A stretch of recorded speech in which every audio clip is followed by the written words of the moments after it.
Before we get started with this episode of World Twilight Golfer, we just have one thing to say. Heads up! Because we're headed to Philadelphia. That's right. And we're not only going to be playing golf, we're going to be eating real good too.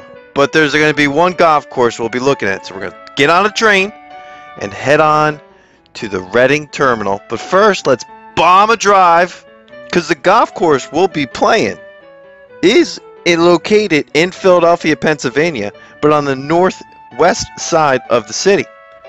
And that is Walnut. And Walnut Lane Golf Club has a lot of history, but if we're in Philadelphia, where can we go to see a lot of history and eat incredible food?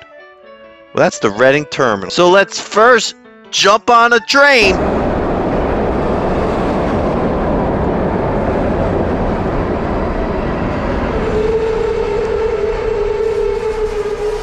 because we're going to head to the Reading Terminal. There's a lot of history located right there in the center of the city. And here's the outside of the terminal right before I walked in. And it's located in Central City. So let's walk into the Reading Terminal. And we walked in about 9 o'clock in the morning. So it is not this slow during lunchtime. This place will be packed. It's got the best food you could think of, and any type of food you could think of, it's got it here in the Reading Terminal. Now I just go to my go-to spot, but beforehand I gotta walk around and take a good look at this place and get some good films of Reading Terminal when there's just no one around. Now this was during the pandemic, but towards the tail end of April. So there wasn't too many people. You had to have a mask, but you walked right in. People were walking right in without a mask. I'm not sure if you had to have a mask on or not. Most people did not early in the morning. I didn't head on out there on my way out. We'll talk about where I go to next on this. But first, let's talk about what I ate at the Reading Terminal. Herschel's East Side Deli. Now this is the king of the corned beef sandwich. I went with the pastrami Reuben here. I just destroyed this before I played some golf. Here's me just destroying this unbelievable sandwich. And we'll talk more about the sandwich, but let's get on a bus, because that's what we had to do to head on over to Walnut Lane Golf Club. Now it took about 35 minutes. I took the 9-route bus, but before that I made sure to tee it up real nice and soft in the park there, because this was a pretty old golf course that we played here with a lot of history, and most importantly, which I thought is awesome, it's the home of the First Tee of Greater Pennsylvania. Now the First Tee Greater of Pennsylvania is a youth development organization that teaches life skills through the game of golf of over 30,000 kids annually in 17 programs located over 76 elementary schools and youth organizations. And this is the home of it, which is unbelievable. Now, spoiler alert, I only played the front 9 holes. I wasn't sure if I was going to be able to do all these things in one day in Philadelphia, and I could have played 18, and I should have, but I didn't pay for it, and I wasn't sure if I was going to go, and it got kind of busy on the back 9. But this was a fun course here. As you look right here, if you hook the ball left, you'll end up in a baseball field. So that was kind of interesting. I didn't do that. I left it short left on this hole. And there's a couple other holes. Here's a par 4. It only is 335. I think this was number 3 here, so 310. And if you watch right here, I think I was about 70 yards out. There's a tree on the left-hand side. What do I do here? Just a little punch. Boom. And it ended up over on the left-hand side short, walked away with bogey there. Now, this is a par 3. You got to bomb it. It's about 184. Another bogey on this hole. A lot of bogeys, a lot of double bogeys. The course only played 2,360 yards from the back tees on the front 9. Here's me just leaving another ball short. This is a par 3 that is 200 yards. Left it right over by the tree there. This is a course that you got to really know where you're putting the ball, because the greens were kind of small. There's not much to play with there. And if you look, not too many tee boxes here. 3 tee boxes to choose from. That's how I like it. So in total, The course only plays 4,509 yards, so it's arguably not even a golf course. The course opened in 1940 and was designed by golf architect Alex Finlay, and the rates were pretty cheap. For the most part, it was about $45 to play the course on the weekends with a cart. So not too bad. Here is a par 4 that was only 330 yards. You could actually, if you put it, 330 yards to the right, you'll end up hitting the cart barn. Now this was a fun hole that I thought I was going to end up parring. Did not end up parring it here. Here is my birdie putt.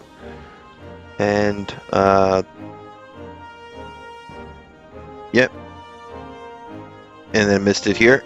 And then we just tapped in. Now I just showed up to this golf course with no tee time, and the one thing that they made very clear for new golfers is to be careful of number 2. Now the thing is, there's like 3 tee boxes when you finish number 1.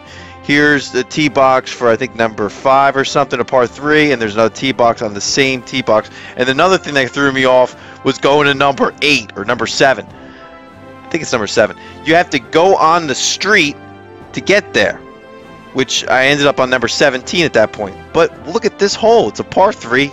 Very challenging. A fun par 3. Definitely the back 3 holes on the 9 were a lot more challenging on the other side of the street. I should have played the back 9 instead of the front 9 here. And that's me, I think, bogeying this hole as well. One of my favorite holes coming up is this one right here. It's a par 4, and it plays about 370 yards. Now, all the tee boxes do have a little patch of turf, I guess, for their winter golf. Now, we're talking Pennsylvania, so there's going to be a lot of snow on the ground in the winter. But look at this tee box here. I mean, you're talking about a challenging shot. I played for the Blues here. Only 3 tee boxes, and unless you count that. But look, poof, drops right down, brings you in. If you hit that ball 300 yards, you've really got a good shot at it here. This was the only 2 holes that I parred. Look at this hole here. Fantastic. So this was number 9, just kind of a quick punch up here from a drive. And this was a nice hole to end a par on, which is kind of fun. Now the thing is, when you get done, I had no idea where to go. As you can see, I was just kind of running around. Here's my rental clubs. Garbage. I have no idea what they are, just kind of a put together. I think it was 15 bucks to rent it, so I definitely got my money's worth for 15 bucks. So I'm well worth that. Now here's something interesting. A $5 2-iron. So I said, let me grab this bad boy. Now the thing is, it looks like there's actually someone's name on it. I'm not sure if they left it on the golf course. That is a YouTube video to come. We're not sure. Now, before I left, I ended up getting some good footage of me leaving here. And the funny thing is, you have to cut through the whole course just to leave 9. Again, I thought about maybe just kind of playing 10 or 11 just to kind of put me closer. Didn't even look like that would help. So I ended up just leaving. Didn't get an Uber, didn't do that, just hitting bombs off the tee again. And overall, it was about a 7-mile walk, but it was a pretty nice walk. And I had my trusty 2-iron just in case I needed to hit some more bombs. And there was one spot in particular that I was looking to just rope a bomb my way. But first I had to go by the row houses and get closer and closer to the art museum. There was something about hitting a bomb off the art museum in Philadelphia and then going to get Chinese food was the perfect day, the Philly golf experience. So we were on our way to the art museum with a golf ball and a 2-iron. Now the 2-iron only cost $5, so it was well worth trying to hit a bomb off the art museum. So the first thing we did when we got there was we teed one up with the destination called Chinatown.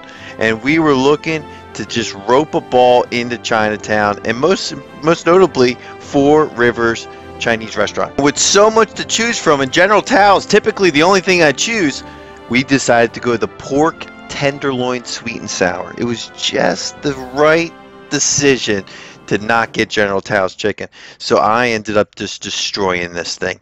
And it was well worth a beautiful day of walking 10 miles in Philadelphia to find a golf course and then play that golf course with no tee time at all. And Four Rivers is the place to be if you're looking for some good Chinese restaurant. Look at this atmosphere. You got lights on the roof. You got things coming down. There was just no one there. You would think COVID hit again.